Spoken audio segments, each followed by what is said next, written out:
Doctor Sivanthi Adithanar teachers training institute Tiruchendur இந்த ஆண்டிற்கான admission நடைபெறுகிறது. அரசு குடும்பத்தின் வாரிசுகளே முதலமைச்சராகவும் பிரதமராகவும் வரலாம் என்ற வழக்கத்தை இந்த டீ வியாபாரி முறியடித்துள்ளார் என்று பிரதமர் மோடி தெரிவித்துள்ளார்.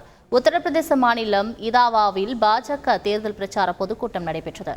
இதில் கலந்து கொண்ட உரையாற்றிய பிரதமர் மோடி, மெயின்புரி, கனாஜ் மற்றும் இதாவாவை தங்களது பாரம்பரியமாக கருதுவதாகவும் மற்றவர்கள் அமேதி, ரேபரேலியை தங்களது பாரம்பரியமாக கருதுவதாகவும் சமாஜ்வாதி மற்றும் காங்கிரஸ் கட்சிகளை விமர்சித்தார்.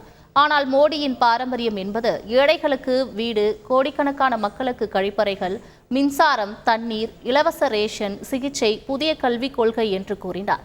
மேலும் அரசு குடும்பத்தின் வாரிசுகளே முதலமைச்சராகவும் பிரதமராகவும் வரலாம் என்று இருந்த வழக்கத்தை இந்த டீ வியாபாரி முறியடித்துள்ளார் என்று பிரதமர் மோடி பெருமிதம் தெரிவித்துள்ளார். Doctor Sivanthi Adithanar teachers training institute Tiruchendur. Admission என்கொயரிக்கு கீழே உள்ள லிங்கை கிளிக் செய்யவும்.